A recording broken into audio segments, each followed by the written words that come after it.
Une mobilisation exceptionnelle pendant toute la semaine pour dire qu'Ingrid Betancourt, Clara Rojas et tous les otages de Colombie doivent être libérés. 4 ans de trop.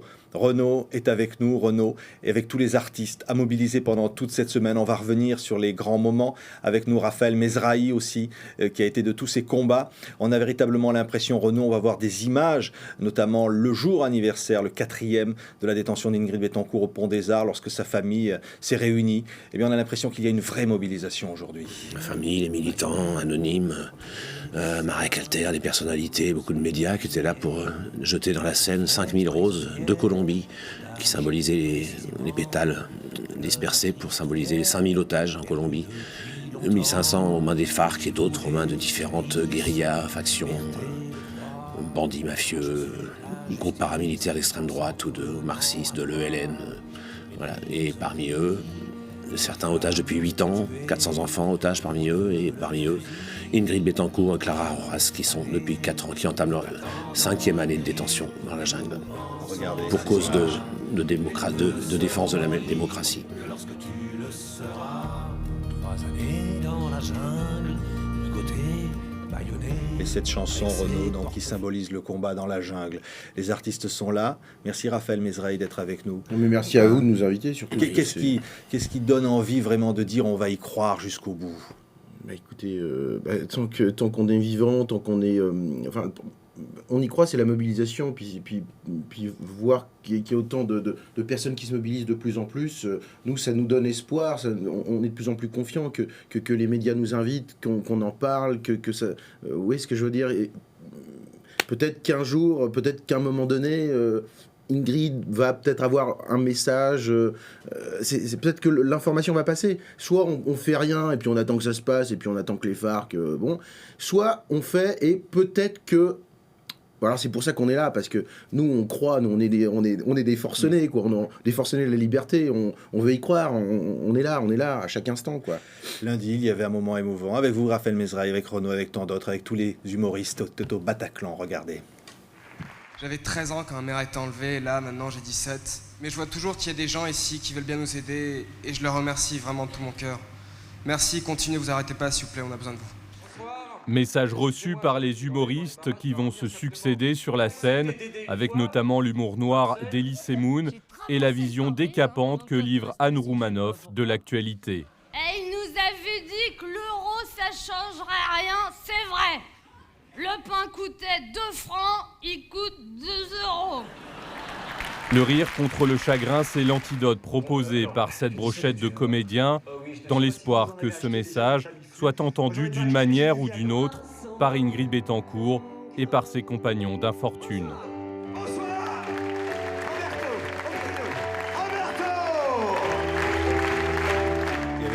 Renaud, à la fois le rire. Et Raphaël et Jean-Marie Bigard qui ont drivé cette soirée magnifiquement. Ouais, c'est-à-dire cette mobilisation.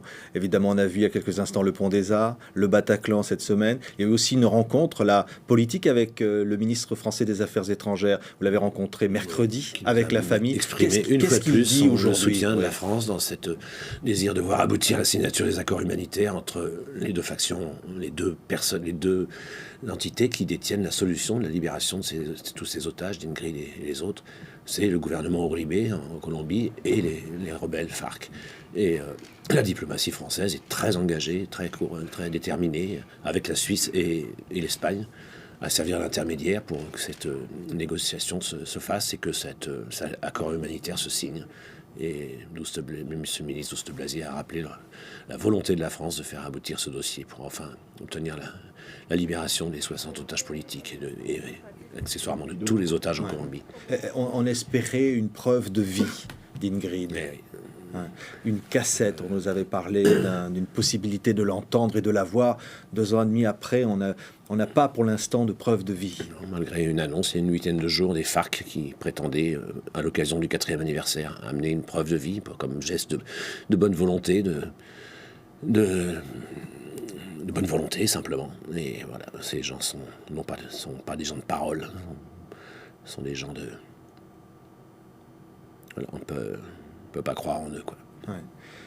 Mais on peut croire à la famille d'Ingrid Betancourt qui fait preuve d'un courage exceptionnel. On voit des images au Palais du Luxembourg, encore une autre initiative, le portrait d'Ingrid Betancourt qui a été donc officiellement déployé. C'est une vraie mobilisation de toute la France. De toute la France et de toute l'Europe. Il y a eu des manifestations de soutien, des concerts de soutien.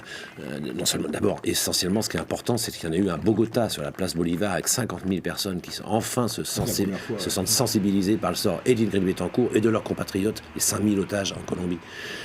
Et puis, il y a eu des concerts en Belgique, il y en a eu à Dublin, il y en a eu une 60aine en France, une 15aine en Belgique, en Suisse, initiés par des sympathisants, par des artistes, par des personnalités de tous les milieux.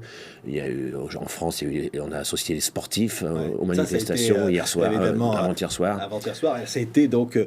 au Stade Coubertin à Paris, tous les sportifs se sont retrouvés comme ça pour des matchs. Et le 23 février, des chanteurs magnifiques, et concernés, et motivés, et engagés au Zénith de Rouen, avec la ville de Rouen, les comités Betancourt, Normandie. C'était une soirée exceptionnelle, magnifique. C'était blindé, le Zénith était plein. Était là aussi. On a fait Pipo et Mario tous les deux toute la soirée, mais c'était très émouvant, c'était une belle soirée, ça faisait tellement plaisir de voir fraternité, de solidarité.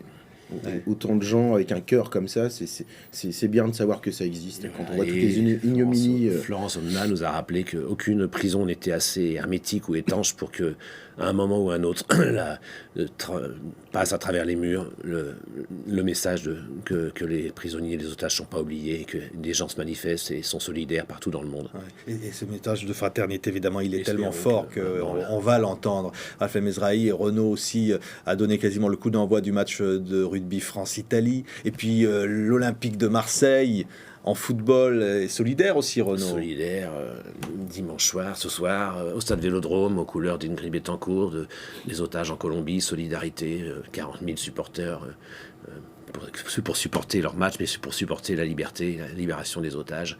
Merci aux dirigeants du stade Vélodrome, merci aux dirigeants du stade de Nice qui participent aussi à cette manifestation, et aux supporters. Et puis, toi, au niveau football, il y a 3. Bientôt. Ah ouais, ouais. C'est quoi, Raphaël Mesrahi, derrière tout ça? On défend des valeurs, on défend la liberté, on défend le combat d'Ingrid Betancourt, admirable. On défend la vie, je crois, en général. Qu'est-ce que vous voulez que je vous dise? Il y a des gens ici qui disent mais pourquoi vous faites ça? J'ai mis pourquoi vous... Pour nous, parce qu'on a la chance de vivre dans une société libre, on peut dire ce qu'on veut, on ne risque pas la prison parce qu'on s'exprime, parce qu'on combat politiquement comme Ingrid Betancourt. Et on voudrait que ce bonheur soit partagé, quoi. Et on trouve ça hallucinant qu'une femme honnête, digne, qui a défendu la liberté, qui a lutté contre la misère, contre le narcotrafiquant, contre les corruptions, contre la violence, contre la guerre qui mine ce pays depuis 40 ans, paye ce combat de 4 années d'emprisonnement, de torture, de misère, de risque de mort chaque jour, de déplacement dans la jungle, de maladies tropicales dont meurent beaucoup d'otages. On ne peut pas laisser faire ça. On veut pas rester impuissant, quoi. On peut pas. Silencieux et impuissant. Nous, on a des vies, ça va, quoi. On vit bien, tout va bien, quoi. Mais ça va, quoi. C'est important, quoi. On vit pour soi, mais on vit aussi et surtout, je pense, on devrait tous vivre pour les autres, pour ceux qui en ont besoin plus que nous. En aidant Ingrid à sortir de cette prison dans la jungle, on se défend nous-mêmes, en fait. On défend notre propre liberté. C'est l'homme, c'est l'être humain, quoi. Et puis on défend la liberté universelle, quoi. Le combat d'Ingrid est un combat universel pour la démocratie, pour les droits de l'homme, pour la liberté. J'espère que les propositions qui sont faites ici ou là, qu'elles soient nommées... qu'on lui décerne le titre de prix Nobel de la paix pour 2006, sera soutenu, encouragé. Et évidemment, alors il y a le gouvernement colombien, Uribe, qui va se présenter à une élection, il est favori au mois de mai, qui a intérêt à montrer que les FARC, eh bien, il ne fait pas d'accord avec eux, il n'a pas besoin de ça finalement. Et puis les FARC qui redeviendrait une opposante politique farouche à son régime. Mais comment on peut faire entendre à la fois à ce régime et à cette guérilla qui se prétendait maoïste au départ, qui aujourd'hui se discrédite, par ses actions, par ses méthodes de combat, le kidnapping de masse, et puis par ses collusions avec les narcotrafiquants qui, pour s'acheter des armes et pour vivre, pour continuer à exister. Je crois que les FARC sont rejetés du peuple colombien de toute évidence depuis très longtemps. Ils se prétendent parler au nom du peuple, lutter pour le peuple. Mais le gouvernement colombien doit donner aussi le peu un geste, c'est-à-dire de libérer les prisonniers.